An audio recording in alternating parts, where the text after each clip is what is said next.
अस्सलाम वालेकुम। क्या हाल चाल? उम्मीद करते हैं कि आप खैरियत से होंगे। दुआ है कि आप हमेशा खुश रहें, हंसते और मुस्कुराते रहें और इसी तरह में अपना प्यार दिखाते रहें। बिल्कुल जी। मेरा नाम मुअज्जम अली। मैं तारिक महमूद। मैं मोहम्मद यूसुफ। तो आज हम इस वीडियो का रिएक्ट करने जा रहे हैं। वीडियो का टाइटल है हाँ, टाइटल पढ़ दे भाई। Sajid Tarar tells how bad was 2022 for Pakistan. US willing to give money to Pakistan for border security. Video देखते हैं और अपना रिएक्ट कर देंगे। कौन करते हैं? 1 2 3 वीडियो स्टार्ट। माँ और दोस्तों, जिस तरह कि आप देख रहे हैं, मेरे साथ मौजूद हैं साजिद तारड़ साहब। तारड़ साहब, सबसे पहले तो आपके वक्त का बहुत शुक्रिया sir. My pleasure, Shiva. Thank you so much. Tarar साहब, 2022 जो है वो ख़त्म हो रहा है। मैंने सोचा कि आज आपसे एक जिसे कहते हैं ना राउंड अप एक करना, एक डिस्कस करना कि 2022 में हमने क्या खोया क्या पाया। और हम एक, आपको पता है कि एक बड़ा क्रिटिकल सा पर्सपेक्टिव रखते हैं पाकिस्तान के बारे में, जिसे कहते हैं ना हर एक पाकिस्तानी जो मुहिब वतन है, जो वतन से मोहब्बत करता है, मिट्टी से मोहब्बत करता है, वो चाहता है कि जो जो अच्छी चीज़ें हैं वो मुल्क में हों, और जहाँ पे जो चीज़ें हाईलाइट करने की ज़रूरत है वो हाईलाइट की जाएं। आप क्या समझते हैं तारड़ साहब, 2022 में, मैं चाहता हूँ इंटरनेशनली भी हम डिस्कस करें, लेकिन पहले पाकिस्तान को डिस्कस करें कि 2022 में पाकिस्तान ने क्या खोया क्या पाया। आपका क्या एनालिसिस है? हम जो है वो इक्तिसादी तौर पे, सियासी तौर पे, बैनुल-अक़वामी तौर पे, हम अब दुनिया में पाकिस्तान का क्या मुकाम है? आपकी क्या अंडरस्टैंडिंग है, क्या कंक्लूजन है तारड़ साहब? चीमा साहब, मैंने सिलेक्टेड से वाकयात जो कि मेरे लिए बायसे तशवीश थे, मैंने सिर्फ उनको पिक किया, वरना तो अगर देखा जाए तो पूरा साल ही डिस्कस किया जा सकता है। और आज जहां पे पाकिस्तान खड़ा है वो एक दिन से तो नहीं आया, उसमें तो पाकिस्तानियों की 76 साल की 75 साल की मेहनत है जहां तक वो लेकर आए हैं। लेकिन मैं कुछ चीजें मेंशन करना चाहूंगा, मैं मंथ बाय मंथ उसको बताना चाहूंगा। जो चीजें मुझे as a overseas Pakistanis, as a patriotic Pakistani, जो मुझे हर्ट करती रही है, बादर करती हैं, मैं उनसे शुरू करना चाहूंगा। सबसे पहले मैं जनवरी से आगाज लेना चाहता हूं। 2022 का सबसे बड़ा हादसा जो हुआ है वो मरी के अंदर बर्फबारी हुई। 4 फुट बर्फ पड़ी और इस्लामाबाद से तकरीबन बहुत नजदीक 50 मील के फासले पर 23 लोग जो है वो बर्फ में फंस के मर गए, और किसी ने रेजिग्नेशन नहीं दिया, किसी ने उसकी जिम्मेदारी कबूल नहीं की। 8 जनवरी को यह वाकया हुआ। 12 फरवरी को मुश्ताक अहमद नामी मियां चन्नू का एक ज़हनी मरीज था जिसपे ब्लास्फेमी का चार्जेस लगा के तो उसको मार दिया गया। ये काबिले मुजम्मत है, बिल्कुल ये गलत बात। फिर उसके बाद पीपीपी ने लॉन्ग मार्च किया, जो कि मेरे ख्याल में कोई उसका खास मकसद ना हासिल हो सका। 27 फरवरी कायदे मज़ार कायद से पीपल्स पार्टी लेकर उसको निकली और इस्लामाबाद आई, लेकिन उस पे कोई उसमें खैर हासिल चीज ना हो सकी। उसके बाद 2 मार्च को कोयटा में बम ब्लास्ट हुआ, वो भी एक, उसमें भी काफी जाने जाया हुई। और उसके बाद इस्लामाबाद में 27 मार्च को इमरान खान साहब ने एक रैली निकाली, और उसमें उन्होंने वोट ऑफ नो कॉन्फिडेंस के खिलाफ जो था वो उन्होंने एक अपना मोटिव बयान किया। उसके बाद अप्रैल 3 एक आईनी बहरान में दाखिल हो चुका था Pakistan, vote of no confidence की वजह से। उसके बाद और उसी पीरियड में खान साहब ने साइफर का एक जो बयानिया है वो शुरू किया, लेकिन वो मैं आगे बताता हूँ। आजादी मार्च 2 पे उन्होंने किया। शहबाज शरीफ साहब की हल्फे बर्दारी जो थी वो 11 अप्रैल को हुई। उसके बाद आजादी मार्च 2 इन्होंने 25 मई को निकाला, जिसके ऊपर इन्होंने कहा कि शेलिंग की गई है और ज्यादती की गई है। उसके बाद 25 मई को वो था। 10 जून को बजट, फेडरल बजट इन्होंने पेश किया। मैं यहाँ पे बताना चाहूंगा, डेवलपिंग कंट्रीज के अंदर, बल्कि नहीं, ये तो पूरी दुनिया में अब एक बजट जो है वह सिर्फ एक एक्सरसाइज रह चुकी है। बजट गरीब आदमी का उसी वक्त खराब हो जाता है जब पेट्रोल, बिजली या गैस महंगी की जाए। और मैं समझता हूं इनको मिनी बजट कहा जाता है जब ये महंगी करते हैं, क्योंकि उसके बाद हर चीज चेंज हो जाती है। तो बजट एक सिर्फ नंबरों का गोरख धंधा रह चुका है। डेवलपिंग कंट्रीज जहां, जिस तरह अमेरिका और यूरोप है, यहां पे क्या किया जाता है कि चीजें महंगी नहीं की जाती, बाद में गवर्नमेंट अपनी फीसें बढ़ा देती है। वो फीसें क्या है? मोटर व्हीकल गाड़ियों की फीसें बढ़ा देगी, लाइसेंस के ऊपर चार्जेस लगा दिए जाएंगे। तो इन तरीकों के साथ लोगों को मैनिपुलेट किया जाता है। 10 जून को बजट आया। उसके बाद अगला जो वाकया है बड़ा तशवीशनाक था। अगस्त 1 को लसबेला के अंदर हेलीकॉप्टर क्रैश हुआ है, जिसमें सरफराज चौधरी साहब लेफ्टिनेंट जनरल थे, वो शहीद हुए। और मैं समझता हूं कि एक बहुत बड़ा सानिया था। 13 सितंबर को स्वात के अंदर धमाका हुआ। उसके बाद एक सिलसिला जारी हुआ 24 सितंबर को ऑडियो लीक्स का, जिसमें और ज्यादातर ऑडियो लीक्स जो थी वो प्राइम मिनिस्टर हाउस से लीक होती रही। उसके बाद आजादी मार्च 2 हुआ, जिसके अंदर साइफर को उन्होंने निकाला और पाकिस्तान की फॉरेन पॉलिसी खान साहब ने बस के नीचे डाल दी। उसके बाद सबसे बड़ा इंपॉर्टेंट जो वाकया था 3 नवंबर को पेश है, खान साहब के ऊपर वजीराबाद में हमला हुआ। और उसके बाद 27 नवंबर को आजाद कश्मीर के इलेक्शन हुए और इस्लामाबाद में हमला किया I-10-4 में 23 सितंबर। अब मैं दो चार वाकये इसमें मिस हो गए मुझसे। जो एक बहुत बड़ा वाकया और था कि अरशद शरीफ जो थे वो नवंबर 3 को उनकी वफात हुई। और उसके बाद इस साल की जो सिग्निफिकेंस वफात, लोग जो अपने जिंदगी की बाजी हार गए, उसमें बल्कीस ईदी थी, उनकी वो फौत हुए। आमर लियाकत की फौतीदगी हुई इसी साल के अंदर। और ये पाकिस्तान के कुछ चंद वाकयात हैं जो मैंने आपको बताया। अब मैं थोड़ा सा, इससे पहले कि हम इन सारी चीजों को डिस्कस करें और इनकी सिग्निफिकेंस ज्यादा देखें, तो दुनिया के वाकयात, दुनिया के अंदर इस 2022 में सबसे बड़े वाकयात क्या हुए हैं। सबसे बड़ा वाकया तो ये था कि जो बर्तानिया है उसको पॉलिटिकल क्राइसिस, उनके दर ऊपर नीचे कई प्राइम मिनिस्टर चेंज हुए। एक तो सबसे बड़ा वाकया ये था। दुनिया इसको समझती है कि पाकिस्तान में इमरान खान ने जो एक क्राइसिस, आईनी कॉन्स्टिट्यूशनल क्राइसिस बनाया और पाकिस्तान वीक से वीक तरीन होता जा रहा है, ये भी एक इंटरनेशनल लेवल का वाकया है। फिर यूक्रेन का वाकया है। उसके बाद जो एक बहुत बड़ी चेंज आई लैटिन अमेरिका के अंदर, कि जहां पे ज्यादा फार राइट के लोग होते थे, वो चेंज होकर सारा शिफ्ट जो है लेफ्ट साइड पे चला गया, सोशलिस्ट माइंडसेट वाले।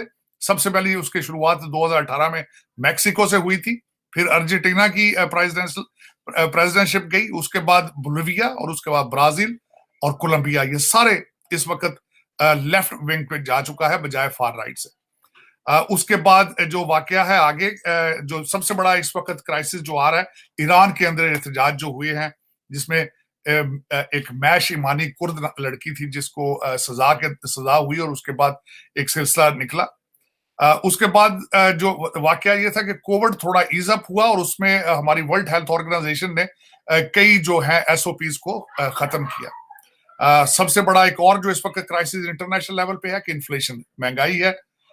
इस वक्त फूड सेफ्टी इशू है, गंदम की शॉर्टेज पूरी दुनिया में हो रही है। यूक्रेन की वजह से पेट्रोलियम प्रोडक्ट्स जो हैं वो शॉर्ट हैं और उनकी प्राइसेस ऊपर, ये इन्फ्लेशन में उसका भी साथ आता है। अब अमेरिका पे देखा जाए तो सबसे बड़ा वाकया ये था कि ताइवान पे चाइना और उसके ऊपर जो इनके कशीदगी आई, अमेरिका और China eye to eye after that. So ये तकरीबन 10 वाकयात हैं दुनिया के अंदर जो इस वक्त क्राइसिस चल रहे हैं। लेकिन मैं जो सबसे बड़ा अपना कंसर्न शो करूंगा एज बहसीत स्टूडेंट ऑफ पॉलिटिकल साइंस, जमहूरियत जो है वो अपनी फॉर्म और शेप चेंज करती जा रही है मुसलसल। जमहूरियत को जो सबसे बड़ा मसला है वो इस वक्त आपको सोशल मीडिया का इशू चल रहा है, उसमें गॉसिप्स चल रही हैं, फेक न्यूज चल रही है उसके अंदर। और उसके बाद तीसरा सबसे बड़ा चैलेंज जो है इस वक्त जमहूरियत को, वो सहाफत का खत्म हो जाना, जर्नलिज्म का खत्म हो जाना। और इसकी जगह पे जो कॉरपोरेशंस हैं उन्होंने टेक ओवर कर लिए हैं चैनल, और उन्होंने अखबार वैसे खत्म हो चुके हैं लेकिन वो अपने मफाद को उसके जरिए मैनिपुलेट करते हैं, वोटर माइंडसेट। तीसरी चीज जमहूरियत में जो आ रही है वो डिक्टेटर लाइक, जिसको मैं हमेशा कहता हूं कंट्रोल्ड डेमोक्रेसी, कि जो भी आता है वो ऑपोजिशन को बर्दाश्त नहीं करता। उसकी मैं वजह ये बताना चाहूंगा, जमहूरियत के अंदर जमहूरियत का हुस्न है कि कंस्ट्रक्टिव क्रिटिसिज्म हो और एक हेल्दी अपोजिशन मौजूद हो जो कि गवर्नमेंट की पॉलिसीज को क्रिटिसाइज कर सके। लेकिन उसका रुझान पूरी दुनिया में खत्म होता जा रहा है। आज आप अमेरिका में देखें तो मुसलसल जब से बाइडेन एडमिनिस्ट्रेशन आई है, मैं थोड़ा सा इसके बाजी में जाना चाहता हूं, ट्रेडिशन पे जाना चाहूंगा, कि अमेरिका के अंदर जहां पे जमहूरियत की बहुत बड़ी हिस्ट्री मौजूद है, इन अमेरिका की इंडिपेंडेंस 1776 में शुरू हुई और कॉन्स्टिट्यूशन और सारी चीजें बनी। लेकिन ट्रेडिशन ये था कि जब भी अमेरिकन प्रेसिडेंट इलेक्शन जीत कर व्हाइट हाउस में जाता था वो कहता था कि now I am bipartisan, now I am the president of the entire country, I am not the only president of my own party. लेकिन यहाँ पे चेंज ये आ चुकी है कि मुसलसल पिछले 3-4 सदूर जो है और ये पार्टी इस मुल्क के अंदर मिडिल ग्राउंड खत्म हो चुकी है, मिडिल ग्राउंड की रिप्रेजेंटेशन नहीं है। फार लेफ्ट है, फार राइट है, फार लेफ्ट है सोशलिस्ट एजेंडा, जिसको ओबामा साहब उसकी एक वाज़ेह मिसाल है। फार राइट जो है वो जॉर्ज बुश से शुरू हो चुका था, एवेंजलिस्ट वोट से उनको एनर्जाइज करके इलेक्शन जीता जाया जाता था। डिक चेनी और जॉर्ज बुश की उससे रवश चल रही है, उसको मजीद तकवीत दी डोनाल्ड ट्रंप ने। मैं छोटी सी एक सेकंड मिसाल देना चाहूंगा जमहूरियत की तरफ। मैं जब अमेरिका के अंदर आया था तो अक्सर मुझसे जब क्वेश्चन किया जाता था कि what you believe, what are your political opinion, तो उस वक्त मैं बड़ी आसानी के साथ कह देता था कि मैं कुछ इश्यूज के ऊपर डेमोक्रेट हूं और कुछ इश्यूज पे मैं रिपब्लिकन हूं, क्योंकि दिस वाज द चॉइसेस। आप मिडिल ग्राउंड पे आके ये बात कर सकते थे। अब हालत ये हो चुकी है कि फार लेफ्ट है तकरीबन सोशलिस्ट एजेंडा। कल इन्होंने 166 ट्रिलियन डॉलर का बिल पेश किया बाइडेन एडमिनिस्ट्रेशन ने। अगर उसमें आप देखें तो वो सारा सोशल सर्विसेज पे है। सोशल सर्विसेज क्या है? सोशलिज्म है।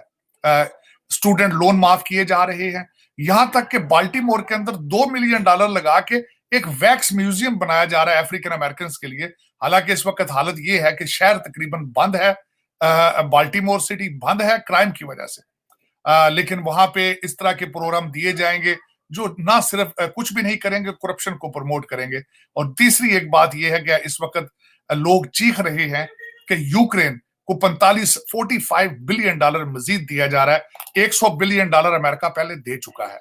और मैं यहां पे ये बताना चाहूंगा कि मेरा जो उसके ऊपर जो मुझे रिजर्वेशंस और ऑब्जेक्शन है कि Ukraine is notorious in the European Union for as a corrupt nation. तो उनको जो पैसा दिया जा रहा है वो सारा पैसा जो है वो या तो लंदन पहुंच रहा है या दुबई पहुंच रहा है, क्योंकि अकाउंटेबिलिटी नहीं होगी। और हो सकता है उनमें से अमेरिकन ही अपने किकबैक्स और कमीशन ले रहे हो प्रोजेक्ट्स में, लेकिन ज्यादती है। यहाँ पे लोग चीख रहे हैं कि महंगाई से हमारा सर पटा जा रहा है, यहाँ पे इंफ्रास्ट्रक्चर कमजोर है। आज आप अगर डलस वॉशिंगटन डीसी एयरपोर्ट पर आए तो वहां पे सिर्फ 2 इमिग्रेशन ऑफिसर बैठे होते हैं और हजार लोग उनके सामने खड़े होते हैं। 5 घंटे लगते हैं इस वक्त आप जब एयरपोर्ट से बाहर निकलते हैं, लेकिन कोई देखने वाला कोई नहीं है, अकाउंटेबिलिटी कोई नहीं है। They are just moving towards socialism on steroids. तो ये जमहूरियत के इस वक्त क्राइसिस है पूरी दुनिया में। आप देख लें कि अपोजिशन को बिल्कुल बर्दाश्त नहीं किया जा रहा, जिसकी वजह से नुकसान किसका है? वोटर का नुकसान है, सिटीजन का नुकसान है। तो ये क्राइसिस इस वक्त चल रहे हैं, वी हैव टू रिफॉर्म। और ये अगर देखा जाए तो पाकिस्तान के क्राइसिस तो इस वक्त अपनी पीक पर है, क्योंकि उसकी वजह ये है कि इस वक्त आपके फॉरेन रिजर्व जो है वो 6.1 बिलियन रह चुके हैं। और लेकिन जो मेरे लिए सबसे ज्यादा तशवीशनाक है कि टीटीपी आपके कैपिटल में घुस चुकी है, उन्होंने अपनी प्रेजेंस महसूस करा दी है।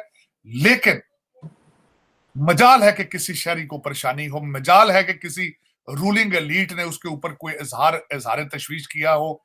इस वक्त तख्त लाहौर के ऊपर लड़ाई जारी है, और तख्त के ऊपर लड़ाई क्यों हो रही है? सिर्फ पैसे के लिए। अब उसकी मिसाल मैं देना चाहूंगा कि आपके चीफ मिनिस्टर साहब ने 100 अरब रुपया सिर्फ अपने 2 डिस्ट्रिक्ट्स को दे दिया है। और उसके बाद अगर देखा जाए तो मैं समझता हूं ये जमहूरियत की तजलील है पाकिस्तान के अंदर कि एक ऐसी पार्टी जिनके पास सिर्फ 10 एमपीए हैं, 2 जिले हैं गुजरात और मंडी बहुत दिन से, लेकिन वो सारी पॉलिटिकल पार्टीज और इंक्लूडिंग एस्टेब्लिशमेंट उनको तिगनी का नाच नचा रहे हैं और बड़े खुशी से लोग नाच रहे हैं।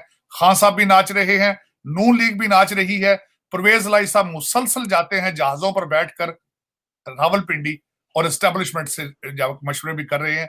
ये आपकी जमहूरियत की हालात हैं, किसी को कोई एहसास नहीं है। और वो जो 6.1 बिलियन है वो भी प्रैक्टिकली सऊदी अरेबिया और चाइना का है। आप अगर सोचे ना सोचें, आप डिफॉल्ट हो चुके हैं। लेकिन ये कि दुख की बात कि आज किसी को कोई पता नहीं है कि आपका रूलर कौन है, आप पाकिस्तान के अंदर शार्ट्स कौन कॉल कर रहा है, ताकत का मंबा कौन है। एक हमारे पिछले जो एस्टेब्लिशमेंट के हेड थे वो बार बार ये नारा लगाते रहे कि हम न्यूट्रल हो चुके हैं, न्यूट्रल हो चुके हैं। अगर वो न्यूट्रल हो तो फिर भी नुकसानदेह है, न्यूट्रल ना हो तो फिर भी नुकसानदेह है। This is what the point of Pakistan. आपकी कमजोरी इतनी डीप हो चुकी है कि 2 बॉर्डर आपके जो कि बड़े सख्त, जहां पे पहले भी आपको मसाइल थे, दोनों की तरफ आपको जंग के बिगल बज रहे हैं। एक तरफ से पाकिस्तान ऑक्युपाइड कश्मीर के नारे लग रहे हैं, और दूसरा जो है टीटीपी आपके इस्लामाबाद आके आपको अपनी मौजूदगी का एहसास करा चुकी है। अब मैं अब ये देखने वालों को कहूंगा, क्योंकि हमारे देखने वाले ज्यादातर साउथ एशिया से ही हैं, बिलखुसूस पाकिस्तानी। मेरा उनसे क्वेश्चन है कि व्हाट इज योर डायरेक्शन? आपको 21वीं सदी में, जबकि तालिबान भी इस वक्त शर्मिंदा हो रहे हैं आपकी हरकतें देखकर, आपको जिहाद की जरूरत थी? क्या आपको जिहाद का मतलब पता है? क्या आपको सियासत का पता है? आपका इस वक्त पूरा जो पाकिस्तान का निजाम है वो लीक्ड ऑडियो और वीडियोस पे चल रहा है। आपको बेवकूफ बनाया जा रहा है और आप बन रहे हैं। वीडियो काफ़ी लंबी थी, स्टॉप कर दी। और आज का जो टॉपिक था कि 2022 में पाकिस्तान ने क्या खोया और क्या पाया, तो खोया तो ज़्यादा ही है, पाया कुछ भी नहीं है। पाया तो एक बदनामी का नाम पाया। क्यों भाई, नए चीफ ऑफ आर्मी स्टाफ आए हैं, पाया कुछ नहीं, ये कैसी बात हुई? असल में ये बात पाकिस्तान के लिए तो हो आए रही है। हैं ना, हाँ, नए वजीर आजम भी आए हैं, और तुम्हें क्या मैंने कुछ चाहिए? पाया ही नहीं भाई। देखो कैसी बातें करता है ये बंदा। इतनी कमाल की हस्तियां आपको मिली हैं, आपके मुकद्दर में लिख दी गई है, आपके ऊपर थोप दी गई है। तो वो पाया नहीं, जबरदस्ती। हमने पाया नहीं, वो तो हमको हमें डाला गया है। वो हमने थोड़ी पाया है, वो तो जबरदस्ती डाला गया हमारे अंदर। तो ये यार, पहले भी डालते आए हैं भाई, ऊपर वाले आज भी डाल ही रहे हैं, चाहे आगे जगह से की डाले मतबा की चाहे तकलीफ पीछे से ज्यादा हो डाले। रही है, पहले वाले की नहीं सोचते। बाकी ये कि सर्दी की वजह से पिछली साल जो है वो हादसा हुआ था मरी में। मरी एक टूरिस्ट प्लेस है पाकिस्तान में, बहुत फेमस है, जहाँ पर बर्फबारी काफ़ी ज़्यादा होती है। काफ़ी लोग जो है वो बाहर से भी आते हैं टूरिस्ट घूमने के लिए। तो वहाँ पे 23-40 लोग जो है 50 के करीब, हाँ इतने 23-24 लोग मरे थे ठंड की वजह से।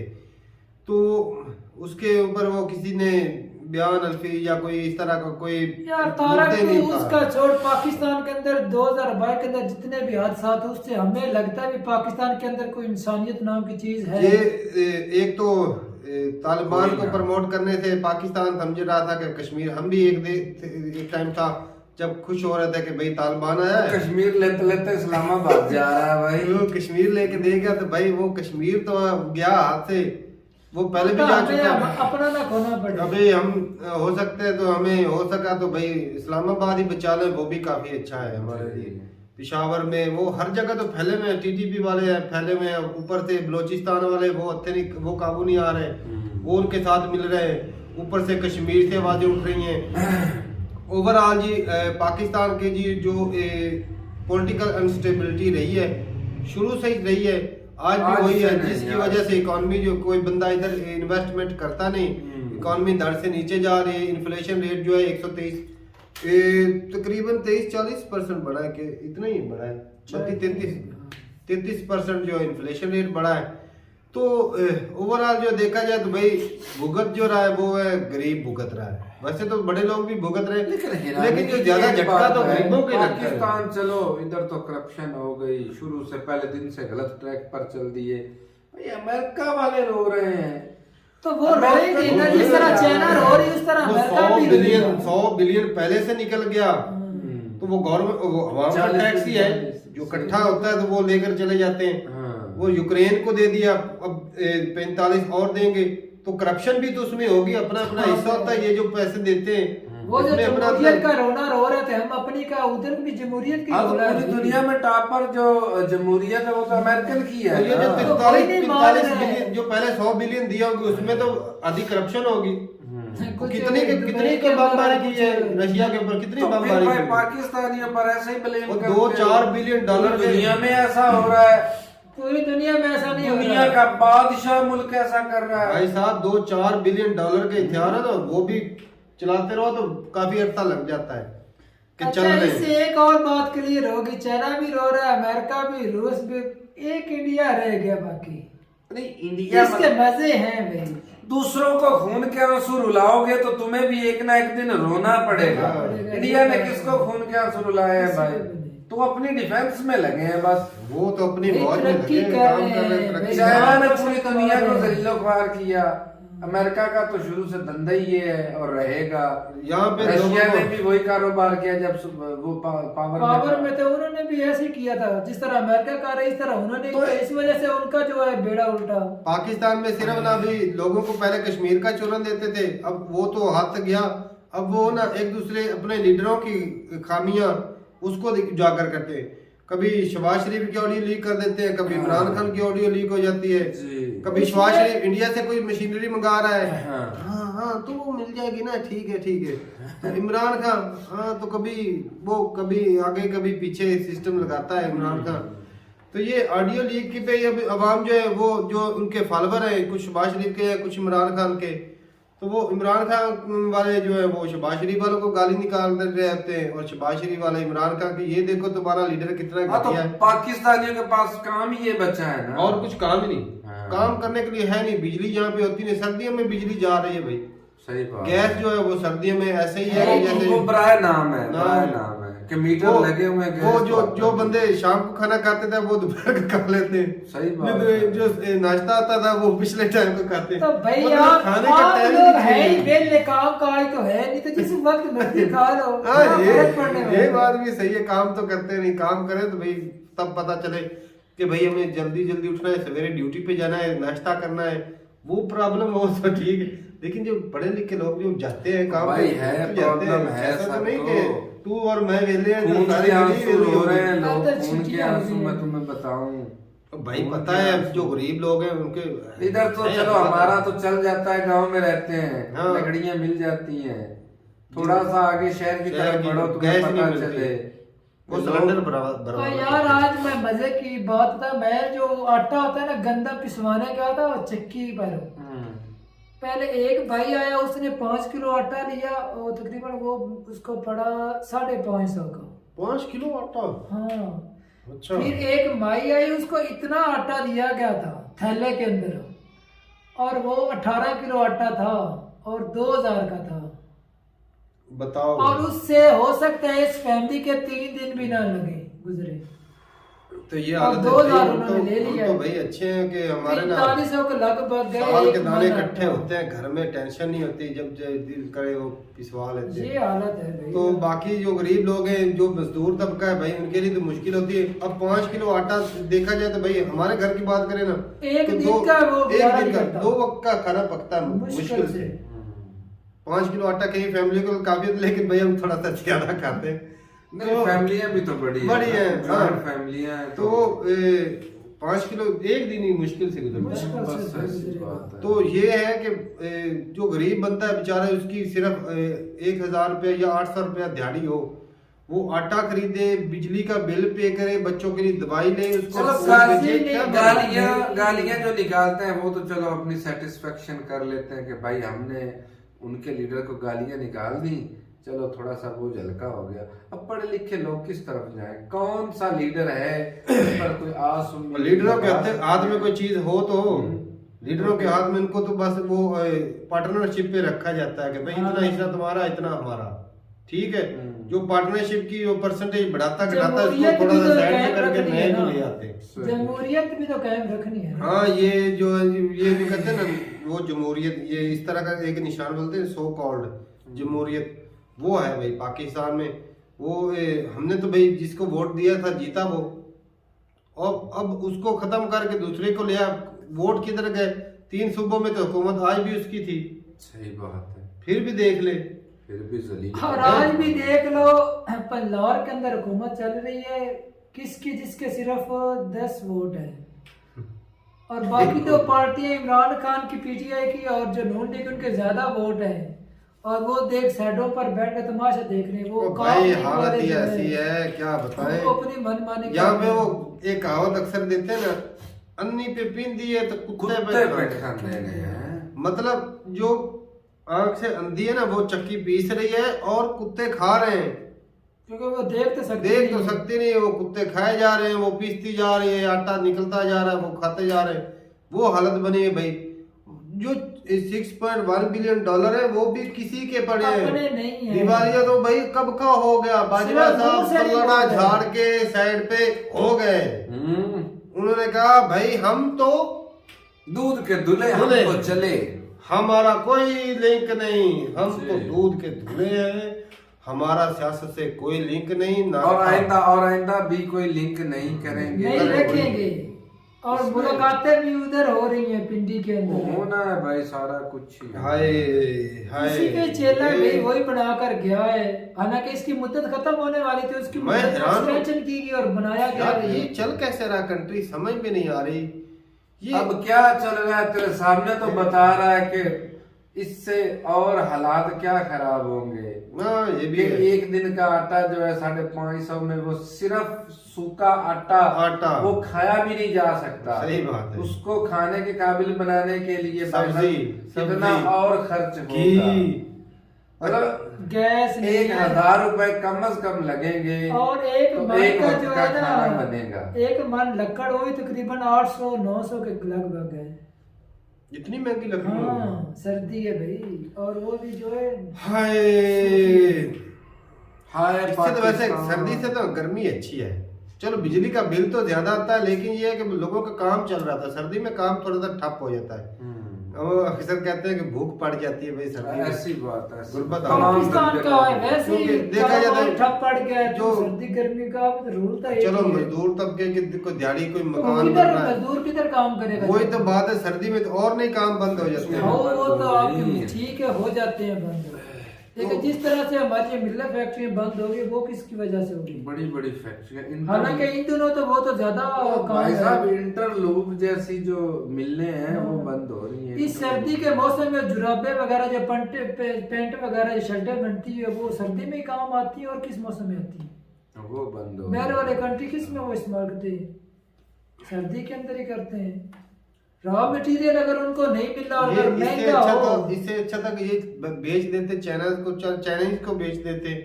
चलो वो हमें पता तो होता कि भाई हमारे क्या फिर लगते से हैं। गुलाम बन गए, फिर हमें से वो गुलाम बन हम गए। उसके कुछ नहीं लगते, इसीलिए हमारे ऊपर जुल्म कर रहे हैं। तो भैया हमारे हम कौन अपने सा ही करें। गुलाम नहीं है? तो भाई हमारे अपने करें वो तो ज्यादा दुख देता है ना। वो दूसरा तकलीफ करे। ज्यादा होती है। हाँ तकलीफ तो अपने दे रहे हैं ना, ये टेंशन वाली बात है। कोई ऊपर से करे तो वो दुखेगा हम नहीं। आने वाले तकरीबन 100 साल का गुलामी करते रहेंगे हाँ अगर भाई। खुद को सुधारा नहीं आहिस्ता आहिस्ता। नहीं सुधार पाएगा। ये पाकिस्तान है, ये कोई हल ही नहीं झूठ पे है, है, कोई ये हल ही झूठ पे नहीं बना है, है, कोई झूठ हल पे ही बना नहीं है, ये ऐसे ही रहेगा।